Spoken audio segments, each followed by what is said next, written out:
que de dire que le ministre Adama Diawara ne peut pas se dire et se dédier dans une république, c'est peut-être aussi faire preuve de suffisance déconcertante, dans le sens où le ministre Adama Diawara est un homme, il peut arriver qu'il puisse commettre des carences de communication. De mon analyse, ce poste-là était quelque part volontaire. Parce qu'en politique, il y a ce qu'on appelle la mise à l'agenda.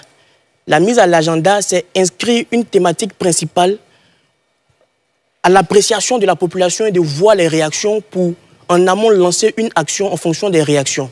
Vous savez, le mouvement des IGI, lorsque notre invité dit que ce sont des citoyens, oui, ce sont des citoyens, mais rassembler les mouvements, les IGI RHDP dans ce contexte-là, c'est problématique. Pourquoi? Ça ne peut pas être donné comme une action citoyenne. Parce que dans la citoyenneté, il y a civilité, il y a civilisé, il y a respect des institutions de la République et il y a unité. Donc, prendre les IGI RHDP, c'est exclusif.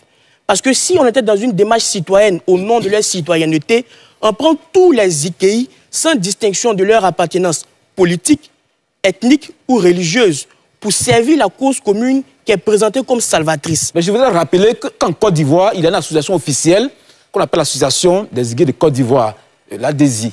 Alors s'il y a des jeunes gens qui se reconnaissent dans ce mouvement, pourquoi ne pas aller rencontrer les responsables et de façon officielle venir voir le ministre tant qu'il souhaite aider ces jeunes gens? Mais je dis, tel que ça a été présenté, ça ressemble un peu à quelque chose qu'on prépare pour faire face à une situation.